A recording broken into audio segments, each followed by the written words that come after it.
Hello dear student, class 12 physics में आपका स्वागत है। तो इलेक्ट्रिकल पोटेंशियल का एक नया लेक्चर जिसमें हम बात करेंगे कोई आवेशित गोलीय कोश है, उसके कारण बिंदु P पर विभव का मान। इससे पीछे वाले लेक्चर में अपन बात कर चुके हैं कोई पॉइंट चार्ज है या कोई इलेक्ट्रिकल डाइपोल है, उसके कारण कोई बिंदु P है, उसके ऊपर विभव का मान निकाला था। और इससे जस्ट पीछे वाला लेक्चर यानी कि लेक्चर नंबर 3 में अपने रिलेशन निकाला था विद्युत क्षेत्र और विद्युत विभव के मध्य। और वो रिलेशन कितना था भाई, delta V is equal to minus का E डॉट dr, जब इलेक्ट्रिक फील्ड क्या हो, यूनिफॉर्म हो। आज के लेक्चर में अपन बात करेंगे कोई आवेशित गोलीय कोश है और इसकी स्थिति पर भी चर्चा करेंगे भाई। स्थिति का मीन्स जो गोलीय कोश है, उस गोलीय कोश के कारण अपन बिंदु P लेंगे एक, और वो बिंदु P गोले के बाहर कहीं स्थित हो सकता है, गोले के पृष्ठ पे कहीं स्थित हो सकता है या गोले के अंदर कहीं स्थित हो सकता है। सबसे पहले तो गोलीय कोश क्या होता है भाई और कितने प्रकार का होता है। गोलीय कोश खोखला हो सकता है या ठोस हो सकता है। अब खोखले में भी दो प्रकार के हो सकते हैं, पहला चालक हो सकता है या कुचालक हो सकता है। ठोस में भी चालक हो सकता है या कुचालक हो सकता है। अपन इस लेक्चर को भी दो पार्ट में डिवाइड करेंगे, यानी कि पहला केस फर्स्ट और केस सेकंड। केस फर्स्ट में बात करेंगे अपन, केस फर्स्ट में बात करेंगे। अगर मान लो कोई आवेशित गोलीय कोश है और अपन ने इसको क्या दिया, चार्ज दिया, तो वो जो कंप्लीट चार्ज है ना वो इसकी सतह पे हो। और दूसरे केस में बात करेंगे जो कंप्लीट चार्ज है वो पूरे के पूरे गोले के अंदर विद्यमान हो। केस फर्स्ट में अपन बात करेंगे आपने गोलीय कोश को चार्ज दिया, तो चार्ज दोगे तो पूरा का पूरा जो चार्ज होगा ना वो कहाँ आ जाएगा, इसकी सतह पे आ जाएगा। तो केस फर्स्ट में इसकी चर्चा करेंगे। और केस सेकंड में क्या होगा, जब गोलीय कोश को आपने चार्ज दिया तो चार्ज देने पे जो पूरा का पूरा जो चार्ज है वो गोलीय कोश के अंदर पूरे पृष्ठ में कहीं स्थित है। तो केस सेकंड में इसकी बात करेंगे।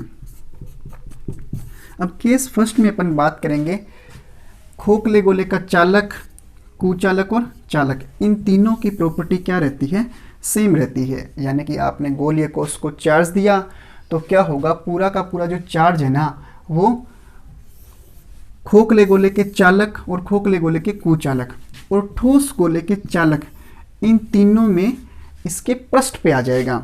यानी कि इन तीनों की प्रॉपर्टी क्या रहती है, सेम रहती है। इसको पढ़ेंगे अपन भाई केस फर्स्ट के अंदर। और दूसरा कुचालक केस सेकंड में पढ़ेंगे। यानी कि आपने क्या किया, किसी गोले को आवेशित किया, आवेशित करने पे जो पूरा का पूरा चार्ज है ना वो कहाँ एकत्रित हो जाएगा, पूरे के पूरे कोश के पृष्ठ पे आ जाएगा। तो केस सेकंड में बात करेंगे कुचालक गोले के कारण। अब सर आपने इतनी आसानी से बोल दिया कि इन तीनों की प्रॉपर्टी क्या रहती है, सेम रहती है, मन में डाउट भी चल रहे होंगे। पहला डाउट तो सर ये तीनों की प्रॉपर्टी सेम कैसे रह सकती है। दूसरा डाउट, सर अपन किसी कुचालक वस्तु को किस प्रकार आवेशित कर सकते हैं, ये भी सही है। तो पहला डाउट दूर करते हैं भाई आपका, कोई भी कुचालक वस्तु है उसको चार्ज कैसे दिया जा सकता है। अपने को ये पता है सबको, मान लेता हूँ कि मेरे पास में कोई कुचालक वस्तु है या कोई कुचालक गोला है, और अपने को ये पता है कि कोई भी कुचालक पदार्थ है वो किससे मिलकर बना होता है, परमाणु या अणु से मिलकर बना होता है। तो ये भी गोला है कुचालक और ये भी किससे मिलकर बना है, परमाणु या अणु से मिलकर बना है। परमाणु या अणु में भी क्या होते हैं, नाभिक होते हैं और नाभिक में विद्यमान होते हैं प्रोटॉन और न्यूट्रॉन। और इलेक्ट्रॉन क्या करता है, नाभिक के चारों ओर इसकी वर्तीय कक्षाओं में चक्रण करता है। तो मैं क्या करता हूँ, जो कुचालक वस्तु है वो परमाणु या अणु से मिलकर बनी है, जितने इसके अंदर परमाणु है उन सभी परमाणुओं से क्या करता हूँ, इलेक्ट्रॉन को बाहर निकाल लेता हूँ। परमाणु से जैसे इलेक्ट्रॉन बाहर निकलेंगे तो जहाँ से इलेक्ट्रॉन बाहर निकलेंगे वहाँ पे क्या हो जाएगी, एक इलेक्ट्रॉन की कमी हो जाएगी। तो जिस चार्ज को बाहर निकाला जाता है उसके ऊपर आ जाता है नेगेटिव साइन, और जहाँ पे अपने को ये लगता है कि यहाँ पे इलेक्ट्रॉन की कमी है तो उस कमी के स्थान पे क्या आ जाता है भाई, पॉजिटिव चार्ज आ जाता है। तो जितने भी परमाणु हैं उन सभी परमाणुओं में क्या हो जाएगा, एक एक इलेक्ट्रॉन की कमी हो जाएगी। इलेक्ट्रॉन की कमी हुई यानी कि एक काल्पनिक मात्रा मैं कह सकता हूँ कि इसके ऊपर क्या कौन सा साइन आ गया, पॉजिटिव, और वही क्या कहलाता है भाई, पॉजिटिव चार्ज कहलाता है। इस प्रकार अपन क्या कर सकते हैं, किसी कुचालक पदार्थ को आवेशित कर सकते हैं। लेकिन ये आवेश कुचालक वस्तु होने के कारण ये आवेश यहीं पे ही स्थिर रहेंगे, यानी कि इधर उधर मूव नहीं कर सकते। इधर उधर मूव नहीं कर सकते इसलिए क्या होता है, इस कुचालक पदार्थ में धारा का प्रवाह नहीं होता है। तो इस प्रकार क्या होगा, एक कुचालक वस्तु को अपन आवेशित कर सकते हैं। दूसरा डाउट ये है कि सर आपने इतनी आसानी से कह दिया कि इन तीनों की प्रॉपर्टी सेम रहती है। केस फर्स्ट की बात करूं, सर ये तो समझ में आता है कि आपने गोलीय कोष को चार्ज दिया तो पूरा का पूरा चार्ज इसके पृष्ठ पे आ जाएगा, किसमें, खोखले गोले के अंदर। ये तो समझ में, क्योंकि ये खोखला गोला है, चार्ज कहाँ जाएगा, इसके पृष्ठ पे जाएगा। लेकिन सर ठोस है और इसका चालक, और इसको आपने मिला दिया इन तीनों में, यानी कि इन तीनों की प्रॉपर्टी सेम है, ये बोल रहे हो। तो चालक है सर, ठोस भी है, इसकी सतह के ऊपर कैसे आ सकता है चार्ज। तो सबसे पहले मैं बात करूँ, मान लेता हूँ कि कोई चालक गोला है, ये चालक गोलीय कोष है, परमाणु या अणु से मिलकर बना है। आपने क्या किया, इलेक्ट्रॉनों को बाहर निकालोगे, इलेक्ट्रॉन बाहर निकाले क्या होगा, सारे के सारे परमाणु पे कौन सा चार्ज आ जाएगा, पॉजिटिव चार्ज आ जाएगा, यानी कि वस्तु क्या हो गई, आवेशित हो गई। वस्तु आवेशित हो गई और पदार्थ भी कैसा है, चालक है, यानी कि इसके अंदर क्या हो सकते हैं, चार्ज मूव कर सकते हैं, चार्ज मूव कर सकते हैं। सारे के सारे चार्ज है कैसे, पॉजिटिव, और पॉजिटिव पॉजिटिव एक दूसरे को क्या करते हैं, रिपेल करते हैं, प्रतिकर्षित करते हैं। तो जितने भी परमाणु हैं उन सब में पॉजिटिव चार्ज है, एक दूसरे को प्रतिकर्षित करेंगे। प्रतिकर्षित करेंगे तो एक दूसरे से दूर जाने का प्रयत्न करेंगे, एक दूसरे से दूर जाने का प्रयत्न करेंगे तो क्या होगा, सारे के सारे चार्ज कहाँ एकत्रित हो जाएंगे, ऐसा तो है नहीं, गोले को पार करके बाहर निकल जाएंगे। क्या होगा, सारे के सारे चार्ज इसकी सतह पे आ जाएंगे। तो इस प्रकार अपन इसको दो केस में डिवाइड करेंगे। पहला केस, पूरा का पूरा चार्ज अगर पृष्ठ पे स्थित है तो ये लो तीन बनते हैं यहाँ पे, चालक, कुचालक और चालक। और कुचालक, कुचालक पदार्थ है, आवेशित किया, चार्ज मूव नहीं कर सकते, यानी कि स्थिर रहेंगे एक जगह। तो एक जगह स्थिर रहेंगे तो इसको अपन केस सेकंड में पढ़ेंगे कि इसके कारण विभव का मान कितना आता है और इसके कारण विभव का मान कितना आता है। अगर केस फर्स्ट की बात करूं, यानी कि आपने क्या किया, गोलीय कोष को चार्ज दिया और वो चार्ज कहाँ एकत्रित हो गया, सारा का सारा गोलीय कोष के पृष्ठ पे आ गया। मैं मान लेता हूँ मेरे पास में कोई गोलीय कोष है और इसकी रेडियस मान लेते हैं कैपिटल का आर है, ये लो कैपिटल आर त्रिज्या का कोई गोलीय कोष है, और आपने क्या किया, इसको चार्ज दिया तो सारा का सारा चार्ज कहाँ एकत्रित हो जाएगा, इसके पृष्ठ पे।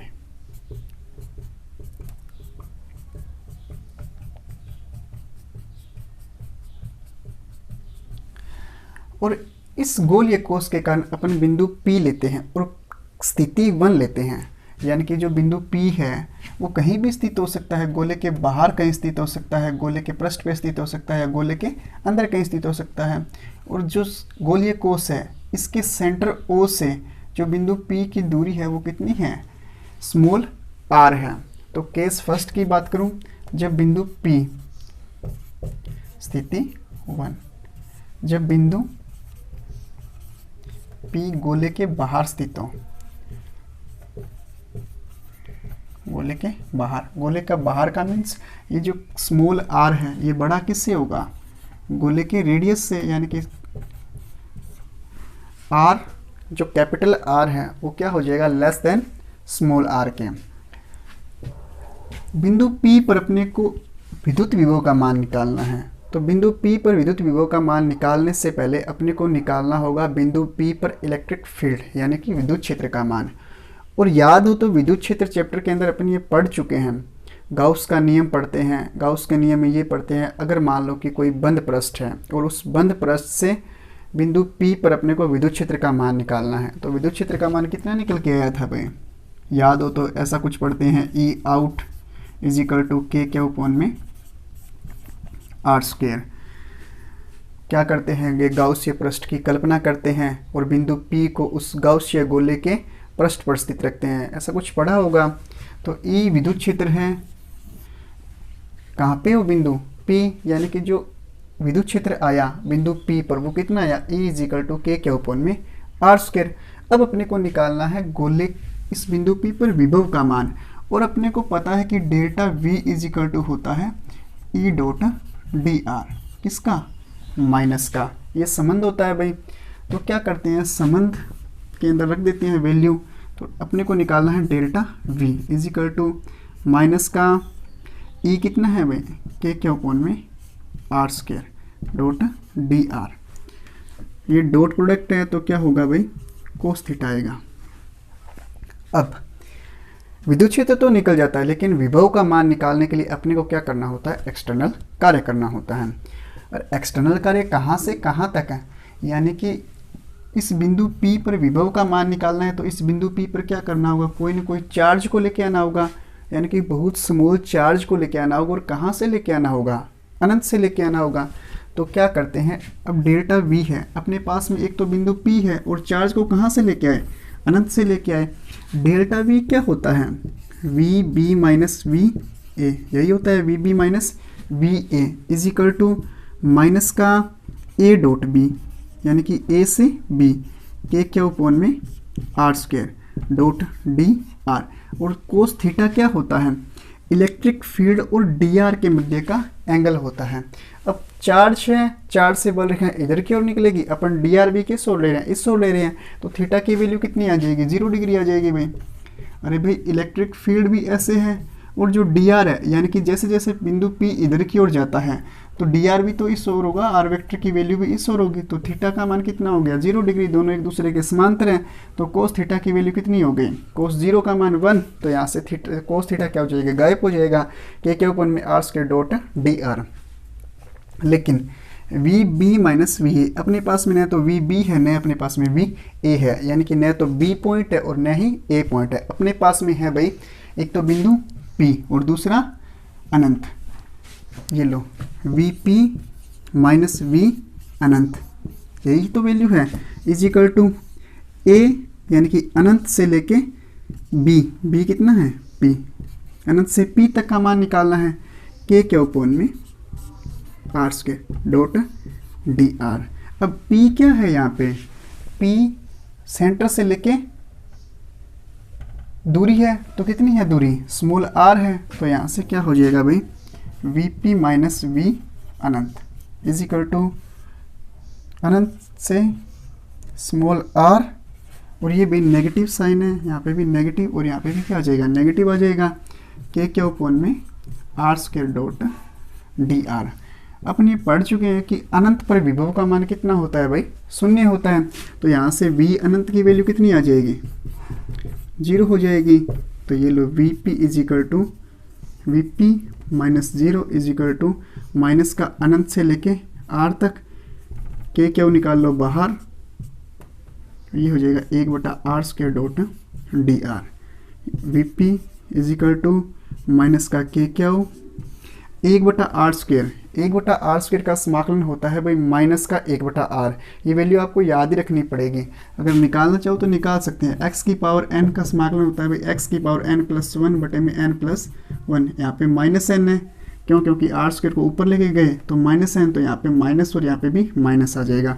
तो इस फॉर्मूले से अपन निकाल सकते हैं। तो क्या आ जाएगा, माइनस का 1/r और अनंत से लेके r तक। यहाँ से V P is equal to minus का के क्या हो, माइनस माइनस प्लस हो जाएगा भाई, के क्या हो, पहले upper limit 1/r minus lowest limit 1/अनंत। पहले रखेंगे ऊपरी सीमा r के स्थान पे, r के स्थान पे स्मॉल r रखा r, माइनस निम्न सीमा 1/अनंत, 1/अनंत की वैल्यू 0। तो V P is equal to कितना आ गया भाई, के क्या उपवन में r। ये क्या है भाई, गोले के बाहर अगर बिंदु P स्थित है तो इसके लिए क्या आ जाएगा, विभव का मान आ जाएगा। यहाँ से जो विभव का मान है वो किसके ऊपर डिपेंड कर रहा है भाई, Vp व्युत्क्रमानुपाती है R के, यानी कि जैसे जैसे P की वैल्यू चेंज होती है, P की वैल्यू चेंज होगी तो R की वैल्यू चेंज होगी, तो R की वैल्यू चेंज होगी तो P का मान भी क्या होगा, यानी कि विभव का मान भी क्या हो जाएगा, चेंज हो जाएगा। अगर केस सेकंड की बात करूँ, केस सेकंड में जब बिंदु P गोले के पृष्ठ पे स्थित है, गोले के पृष्ठ पर, गोले के पृष्ठ पे होगा तो आर किसके इक्वल होगा, कैपिटल आर के, इसकी रेडियस के बराबर होगा। और अपन ये पढ़ रहे हैं कि जो विभव है वो किसके ऊपर डिपेंड कर रहा है, स्मॉल आर के ऊपर डिपेंड कर रहा है। तो यहाँ से P खिसकता हुआ कहाँ आ जाएगा, इसकी रेडियस के बराबर आ जाएगा। तो R किसके बराबर हो जाएगा, कैपिटल R के। तो ये वैल्यू इसके बराबर रख देते हैं भाई, VP इज इक्वल टू क्या है, K क्या अपॉन में R है, किसके इक्वल रखना है, कैपिटल R के। तो V सरफेस कितना हो जाएगा भाई, K क्या अपॉन में कैपिटल का R। तीसरे केस की बात करूं तो तीसरे केस में क्या पढ़ते हैं भाई, जब बिंदु P गोले के अंदर स्थित हो,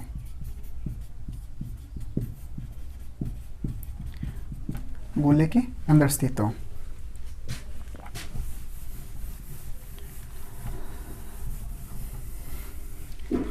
गाउस के नियम में अपन ये पढ़ते हैं, गाउस का नियम क्या कहता है, सबसे पहले तो कोई भी अगर बंद पृष्ठ है तो बंद पृष्ठ के अंदर जो चार्ज होता है वो कितना होता है भाई, शून्य होता है। तो बंद पृष्ठ के अंदर अगर चार्ज शून्य है तो चार्ज शून्य होने के कारण क्यू अगर इज इक्वल टू 0 है तो यहाँ से इलेक्ट्रिक फील्ड भी क्या आ जाएगी भाई, 0 आ जाएगी। इलेक्ट्रिक फील्ड अगर 0 आ गई तो गोले के अंदर भी कोई इलेक्ट्रिक फील्ड ही नहीं है, इलेक्ट्रिक फील्ड नहीं है तो क्या वहाँ पे विभव होगा क्या। चलो देखते हैं क्या होता है भाई। मैं ये कहूँ कि बंद पृष्ठ है, ये बंद पृष्ठ है, अपने को निकालना है बिंदु P पर गोले, यानी कि जब बिंदु P गोले के अंदर स्थित हो, अंदर इलेक्ट्रिक फील्ड तो क्या है भाई, यानी कि E इन की वैल्यू कितनी है, 0 है। E इन का मान तो भाई 0 है। अब निकालते हैं विभव का मान। और विभव क्या होता है, विभव का मान निकालने के लिए अपने को क्या करना होगा भाई, एक्सटर्नल कार्य करना होगा, यानी कि उस बिंदु P पर चार्ज का निर्माण करना होगा। जैसे मैं ये कहूँ, मान लेता हूँ कि ये कोई कैपिटल R रेडियस का कोई गोलीय कोश है, और मान लेता हूँ यहाँ पे कोई बिंदु P है, ये लो बिंदु P है और इसकी दूरी कितनी है भाई, स्मॉल r है। अब इस बिंदु P पर अपने को क्या निकालना है, विभव निकालना है। और विभव का मान निकालने के लिए अपने को इस बिंदु P पर कोई चार्ज का निर्माण करना होगा, और वो चार्ज लेके कहाँ से आना होगा, अनंत से लेके आना होगा। मैं ये कहूँ कि यहाँ पे कोई अनंत है और यहाँ से इस चार्ज को यहाँ इस बिंदु P तक लेके आना है। अब जब बिंदु P तक लेके आएंगे ना, तो इस पृष्ठ के कारण क्या हो जाएगा, इसके फंक्शन की वैल्यू चेंज हो जाएगी। अब इसको मैथ वाले स्टूडेंट तो अच्छे से जानते हैं कि फंक्शन क्या होता है, लेकिन बायोलॉजी वाले स्टूडेंट को इसमें थोड़ी दिक्कत आएगी। तो क्या होता है, जब चार्ज को इस बिंदु P तक लेके आएंगे तो रास्ते में क्या आ गया, इस गोलीय कोश का पृष्ठ आ गया। गोलीय कोश का पृष्ठ आ गया तो इसकी जो दूरी है ना, वो क्या हो गई, इसकी रेडियस के इक्वल हो जाती है रास्ते के अंदर। तो रास्ते में जब इसके इक्वल हो जाती है, रेडियस के इक्वल, तो पूरा का पूरा फंक्शन क्या हो जाएगा, चेंज हो जाएगा। फंक्शन चेंज होने के कारण क्या होता है, इसके विभव के मान में भी चेंज हो जाएगा। अब अपने को विभव का मान निकालना है, तो विभव का मान निकालना है तो नॉर्मल सी बात है, अपने को क्या करना पड़ेगा भाई, कार्य तो करना पड़ेगा, क्योंकि विदाउट कार्य अपन क्या नहीं कर सकते, पोटेंशियल नहीं निकाल सकते हैं। तो अपन क्या करते हैं, चार्ज का निर्माण तो करते हैं इस बिंदु P पर, लेकिन वो चार्ज लेके कहाँ से आते हैं, इसके पृष्ठ से। लेकिन अब आप सोच रहे होंगे सर, जब इसके पृष्ठ से अपन चार्ज का निर्माण करेंगे, यानी कि पृष्ठ से अगर चार्ज को लेके आएंगे तो फिर यहाँ पे फंक्शन चेंज हो जाएगा, क्योंकि पृष्ठ आ गया, फिर R क्या हो गया, कैपिटल R के इक्वल हो गया, यानी कि फंक्शन फिर चेंज हो गया। या तो आप अनंत से लेके आओगे तो भी फंक्शन चेंज हो रहा है, लेकिन पृष्ठ से लेके आ रहे हो तो भी तो फंक्शन चेंज हो रहा है। तो फिर दिक्कत कहाँ आ रही है, यहाँ पे ले लो अनंत पे, ये भी सही है। तो अपन क्या करते हैं, जो चार्ज लेके आते हैं, यानी कि जो चार्ज लेके आते हैं वो इसके अनंत पर, अनंत से नहीं लेके आते हैं, बिल्कुल इसके पृष्ठ से नहीं लेके आते हैं, बिल्कुल इसके पृष्ठ, यानी कि जो R है ना, जो स्मॉल r है वो लगभग कैपिटल R के बराबर होता है। मैं कहूँ कि ये कोई गोलीय कोश है, तो जो बिंदु P है ना, इसके पृष्ठ से जस्ट थोड़ा सा पीछे, यानी कि बहुत मिनिमम वैल्यू, पृष्ठ पे नहीं, बहुत मिनिमम, यानी कि पीछे की ओर। तो मैं कह सकता हूँ जो चार्ज लेके आए वो चार्ज क्या है, पृष्ठ पे नहीं, एकदम बिल्कुल पृष्ठ से थोड़ा सा पीछे है, वहाँ से चार्ज को लेके आते हैं।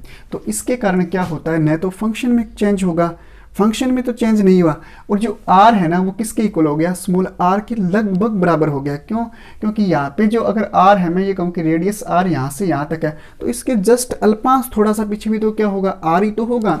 तो जो चार्ज लेके आएंगे वो कहाँ से लेके आएंगे, बिल्कुल इसके पृष्ठ से यानी कि सरफेस से लेके आएंगे। तो मान लेता हूँ कि कोई बिंदु P है यहाँ पे S, और ये बिंदु P है जो S है वो इसके सरफेस से थोड़ा सा पीछे है, यानी कि अल्पांश थोड़ा सा पीछे है। तो क्या करते हैं, सरफेस से बिंदु P पर चार्ज का निर्माण करते हैं, और चार्ज का निर्माण किया तो क्या किया, कार्य किया, एक्सटर्नल कार्य, और उस चार्ज का अनुपात क्या कहलाता है, विभव कहलाता है। अपने को निकालना है विभव का मान, किसके ऊपर, P पे निकालना है, यानी कि Vp माइनस Vs से लेके आए। अब की बार कहाँ से लेके आए, चार्ज Vs से चार्ज लेके आए, इज इक्वल टू कहाँ से, S से P E डॉट dr, और किसका, माइनस का। तो Vp minus Vs is equal to क्या हो जाएगा, E की वैल्यू कितनी है भाई, अंदर 0 है। अगर E की वैल्यू 0 तो ये कंप्लीट वैल्यू क्या हो गई भाई, 0 के इक्वल हो गई। यानी कि जो P पर विभव का मान आएगा वो Vp किसके इक्वल आ जाएगा, Vs के इक्वल हो जाएगा। यानी कि जो सरफेस पे विभव है वही कहाँ रहता है, इसके गोले के अंदर रहता है। यानी कि Vp is equal to Vs is equal to K के अपॉन में कैपिटल R। जो विभव का मान सरफेस पे आता है वही विभव का मान कहाँ आता है, गोले के अंदर आता है।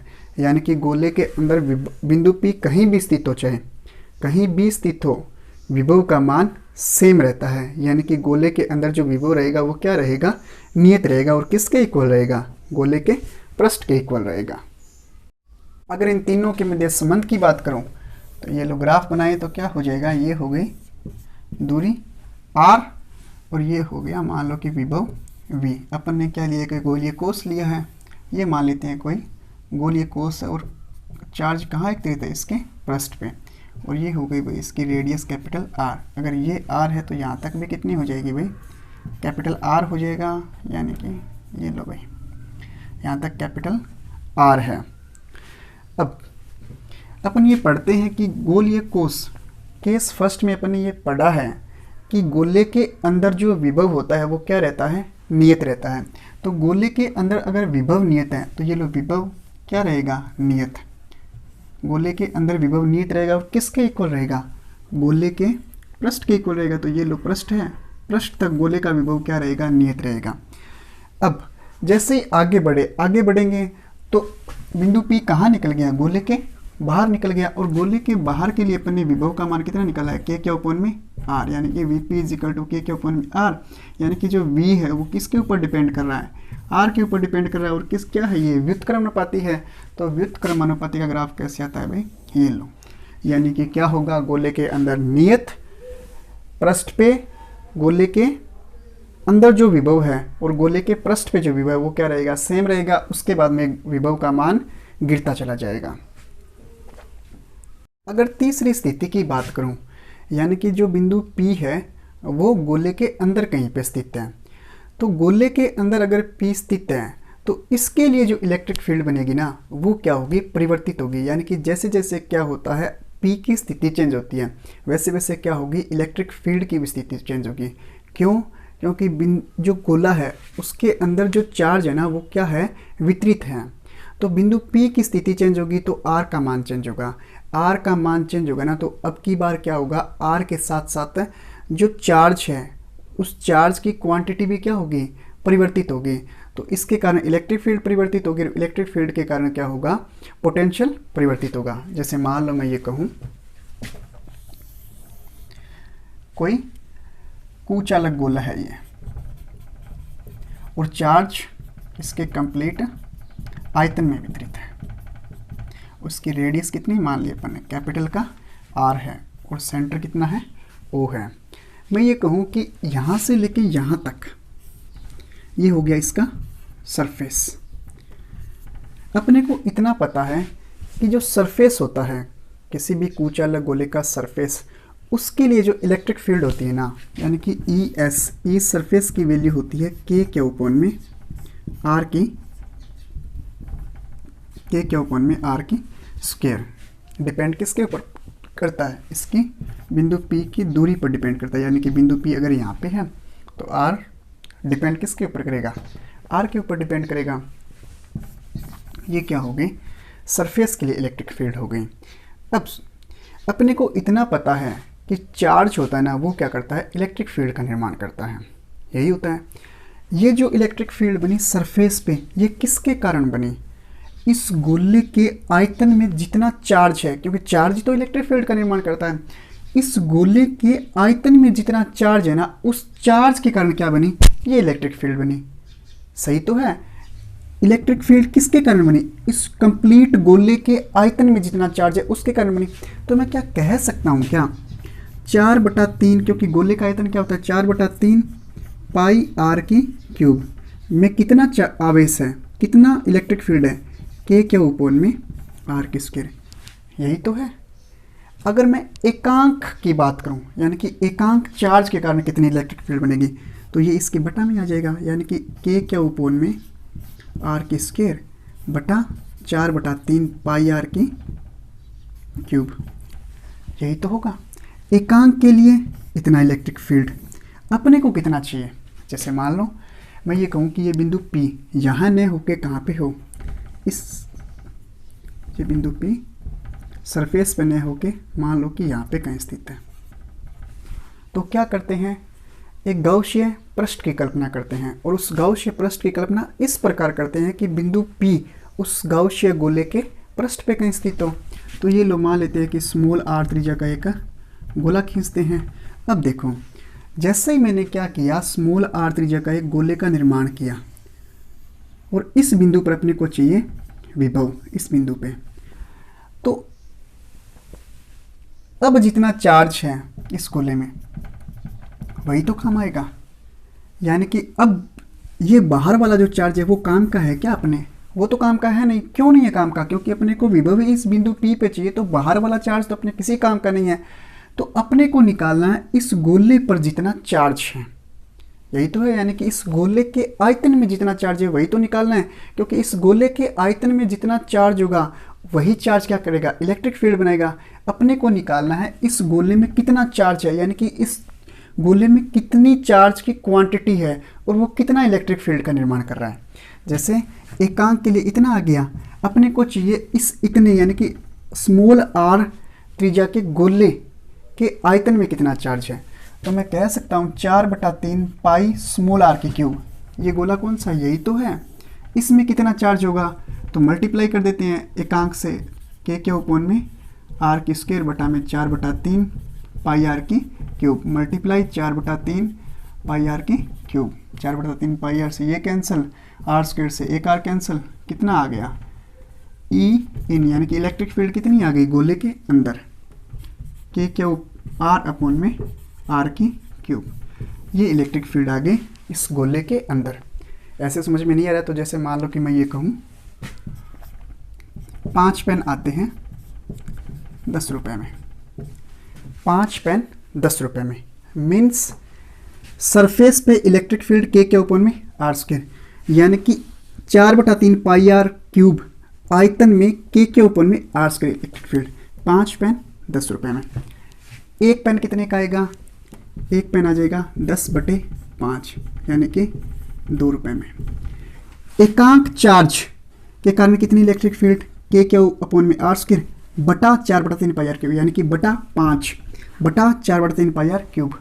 मैं ये कहूँ कि 50 पेन कितने के आएंगे, तो 2 × 50 यानी कि 100 रुपये में। तो अपने को कितनी चाहिए, स्मॉल r त्रिज्या के गोले में कितना चार्ज है उसके कारण इलेक्ट्रिक फील्ड चाहिए। तो स्मॉल r त्रिज्या का आयतन मल्टीप्लाई कर देंगे इसके साथ में, तो E इन कितना आ गया, के के ऊपर में r बटे में r की क्यूब, राइट एकदम। ये तो आगे इलेक्ट्रिक फील्ड, और अपने को क्या चाहिए, अपने को चाहिए विभव का मान। अब विभव का मान निकालने के लिए अपने को क्या करना होगा, एक्सटर्नल कार्य करना होगा। जैसे ई इन कितना आया भाई, ई इन इलेक्ट्रिक फील्ड का मान है के के ऊपर में r बटे में r की क्यूब।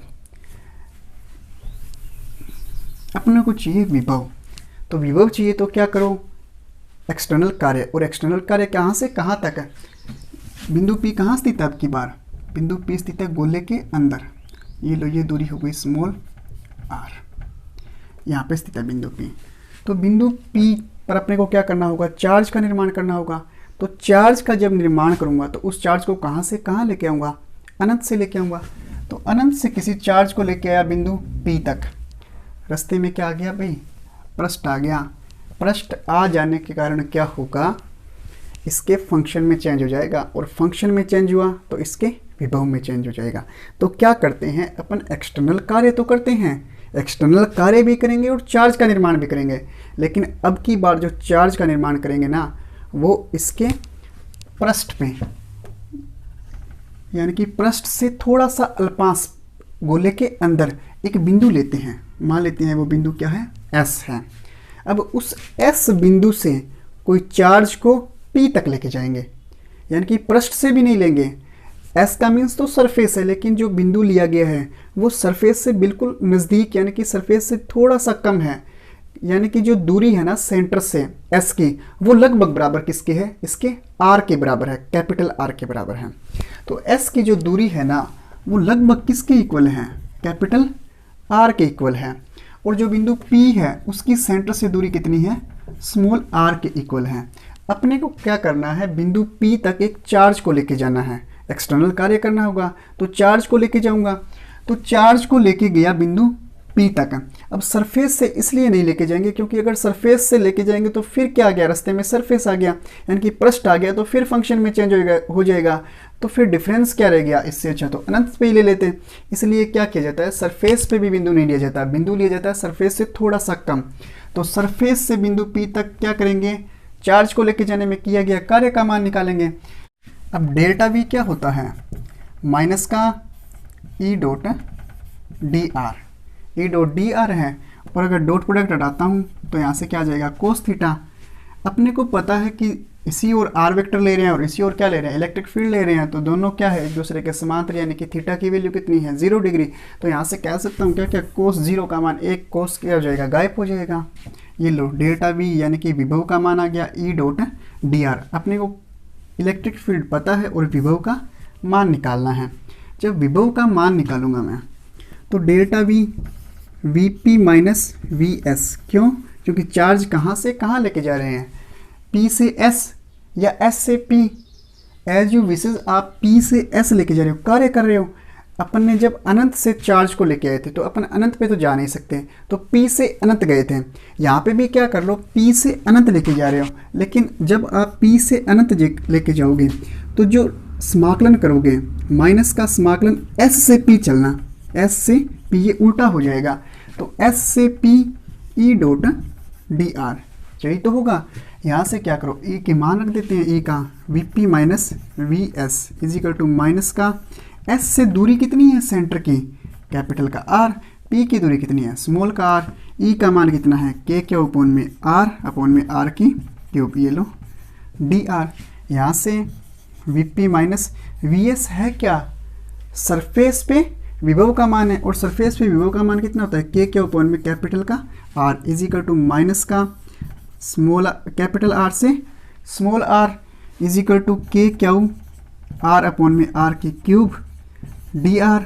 यहाँ से जो राशि नियत है उसको बाहर निकाल लेते हैं, यानी कि Vp माइनस V जी K क्यू अपॉन में कैपिटल R, जो राशि नियत है वो बाहर निकाल लेते हैं। K नियत है, चार्ज भी नियत है, और इस जो रेडियस है गोलीय कोश की वो भी क्या है, नियत है। तो क्या आ जाएगा, K के अपॉन में R की क्यूब, ये क्या आ जाएगी, बाहर आ जाएगी, कैपिटल R से स्मॉल r माइनस का sign R dot D R. x की पावर n का समाकलन क्या होता है, x की पावर n प्लस 1 बटे में n प्लस 1, तो यहाँ से r की पावर n प्लस 1 बटे में n plus 1 Vp minus K के अपॉन में R इजिकल टू माइनस का K के अपॉन में R की क्यूब। यहाँ से इसका समाकलन करेंगे तो R की स्क्वायर बटा में 2, कैपिटल R से small r, Vp minus K के अपॉन में R इजिकल टू माइनस का K के अपॉन में R की cube. Upper limit minus lowest limit, यानी कि ऊपरी सीमा माइनस निम्न सीमा। ऊपर सीमा क्या है, स्मॉल r की स्क्वायर बटा में 2 माइनस निम्न सीमा r के स्थान पे r रखा, यानी कि r स्क्वायर बटा में 2। यहाँ से जब इसको सोल्व करेंगे Vp माइनस ये उधर लेके चले जाते हैं, यानी कि ये क्या हो जाएगा, Vp is equal to K q, ये प्लस का हो जाएगा उधर जाके, के क्या अपॉन में आर माइनस के क्या अपॉन में आर की क्यूब, ये हो जाएगा R square minus R square बटा में 2। जब इनका एलसीएम लेंगे तो ये हो जाएगा वीपी इज इक्वल टू, इसका एलसीएम लिया तो ये हो जाएगा भाई के क्या अपॉन में 3r square minus R square बटा में 2r की क्यूब। एलसीएम लेके सॉल्व करेंगे तो ये क्या आ जाएगा भाई, विभव का मान आ जाएगा बिंदु P पे। और बिंदु P है कहाँ, फिलहाल गोले के अंदर कहीं स्थित है। यानी कि जो विभव का मान है वो किसके ऊपर डिपेंड कर रहा है, R, यानी कि बिंदु P की स्थिति के ऊपर भी डिपेंड कर रहा है। जैसे जैसे बिंदु P की स्थिति चेंज होती है वैसे वैसे चार्ज की क्वांटिटी भी चेंज होती है। चार्ज की क्वांटिटी चेंज यानी कि electric field change, electric field change यानी कि इलेक्ट्रिक पोटेंशियल चेंज। तो यहाँ से R डिपेंड करता है किसके ऊपर डिपेंड करेगा, R P की स्थिति पे। और अगर R चेंज हो रहा है तो विभव भी क्या हो जाएगा, चेंज हो जाएगा। अगर मान लो कि मैं ये कहूँ कि एक स्थिति ऐसी आती है, ऐसे समझो कि केस फर्स्ट, एक स्थिति ऐसी आती है कि बिंदु P कहाँ आ जाता है, एकदम सेंटर O पे आ जाता है। अगर सेंटर O पे आ गया बिंदु P तो R को कह सकता हूँ क्या, R0 हो गया, स्मॉल r0। अगर स्मॉल r0 है और इसके अंदर रख देते हैं स्मॉल r, तो VP के स्थान पे क्या लिख दो, V centre is equal to k q 3r square minus r कितना हो गया 0 बटे में 2r की क्यूब। ये लो r स्क्वायर से r स्क्वायर कैंसिल हो गया। VC इज इक्वल टू कह सकता हूँ क्या 3/2 के क्या अपॉन में r। अब के क्या अपॉन में r है क्या, कह सकता हूँ सरफेस पे विभव, यही तो निकाल के आए हैं। सरफेस पे विभव कितना लिखा था आपने, के क्या अपॉन में r। तो यहाँ से जो VC की वैल्यू आई, VC सेंटर पे जो वैल्यू आई वो 3/2 यानी कि 1.5 गुनी आ गई किसकी, V सरफेस की। ये लो, इन तीनों स्थितियों की ग्राफ की बात करूं यानी कि तीनों के मध्य संबंध निकालूं तो संबंध क्या हो जाएगा भाई, ये हो जाएगा R और ये लो ये हो गया विभव। ये वो कुचालक गोला लिया गया है, मान लो कि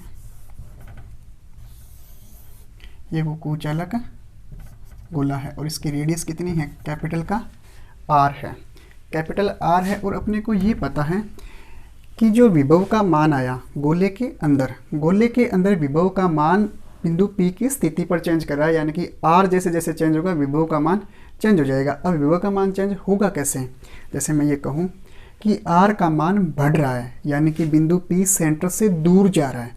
जैसे जैसे बिंदु P सेंटर से दूर जाएगा ना तो ये लो R का मान बढ़ेगा। R का मान बढ़ा तो जितनी वैल्यू बढ़ेगी उतनी वैल्यू इसमें से क्या होगी, कम हो जाएगी 3r स्क्वायर में से। R की वैल्यू बढ़ेगी वैसे ही 3r स्क्वायर में से वो वैल्यू कम हो जाएगी। तो पूरी की पूरी वैल्यू क्या हो जाएगी, कम हो जाएगी। पूरी वैल्यू कम हो जाएगी तो विभव का मान भी क्या हो जाएगा, कम हो जाएगा। मीन्स जैसे जैसे बिंदु P सेंटर से दूर जाता है, बिंदु P जैसे जैसे सेंटर से दूर जाता है वैसे वैसे R का मान क्या हो जाएगा, कम हो जाएगा। इसको एक बार में ऐसे यानी कि R का मान क्या हो रहा है, कम हो रहा है। ये लो यहाँ पे आ गया R सेंटर है, R है यहाँ पे, विभव का मान कम हो गया। अब अपन ने बिंदु P गोले के बाहर लिया था। बिंदु P अगर गोले के बाहर है, यहाँ पे सरफेस है और सरफेस पे वैल्यू अपन कितनी निकालते हैं, के क्या अपॉन में R निकालते हैं। यही तो होता है सरफेस पे वैल्यू के क्या अपॉन में R। और ये लो R मान लो कि यहाँ पे है। अब मैं ये कहूँ अगर मान लो बिंदु P गोले के बाहर कहीं स्थित है, तो गोले के बाहर कहीं स्थित है तो इसके लिए जो विभव आया था वो सेम आया था चारों गोलों के लिए, यानी कि ई P पर वैल्यू कितनी आई थी, के अपॉन में R, यानी कि किसके व्युत्क्रमानुपाती है, R के। क्या होगा, वैल्यू का मान घटेगा। व्युत्क्रमानुपाती का ग्राफ ऐसे ही आता है, यानी कि यहाँ से क्या हो जाएगा, वैल्यू का मान घटना स्टार्ट हो जाएगा। लेकिन अपन ने निकाला क्या है, जो सेंटर पे जो वैल्यू है ना वो सरफेस पे वैल्यू की 3/2 गुनी है, यानी कि 1.5 गुनी है। मीन्स आपने क्या किया, वैल्यू को घटा दिया। सेंटर पे वैल्यू क्या है, ज़्यादा है। सेंटर पे वैल्यू ज़्यादा है, किससे ज़्यादा है, सरफेस से ज़्यादा है। तो सरफेस से ज़्यादा है तो यहाँ से ये घटता हुआ ग्राफ नहीं आएगा, यहाँ से ये क्या आ जाएगा, ऐसे बढ़ता हुआ ग्राफ आ जाएगा। क्यों, क्योंकि सेंटर पे जो वैल्यू होगी वो सरफेस की वैल्यू की क्या होगी, 3/2 गुना होगी। तो यहाँ से ये ग्राफ कैसे आ जाएगा, इस प्रकार आ जाएगा। पहले क्या होगा, वैल्यू जैसे जैसे दूर जाएंगे सेंटर से वैसे वैसे विभव का मान क्या हो जाएगा, कम होता चला जाएगा। और सरफेस पे जो वैल्यू होगी वो जो सरफेस पे वैल्यू होगी वो सेंटर की 2/3 गुनी होगी। ठीक है, तो ये क्या आ गया, इन तीनों स्थितियों के मध्य संबंध आ गया। पहले केस में अपन ने क्या पढ़ा था, जो गोले के अंदर विभव होता है वो क्या होता है, नियत रहता है और किसके इक्वल रहता है, इसके सरफेस के इक्वल रहता है। लेकिन दूसरे केस में अपन ने ये पढ़ा है कि जो विभव का मान होता है वो अंदर अगर P की स्थिति चेंज हो रही है तो विभव का मान भी चेंज होता जाएगा। बस यही डिफरेंस रहता है इनके मध्य। तो इसी के साथ में मैं आज का लेक्चर यहीं समाप्त करता हूँ। Thanks for watching my video.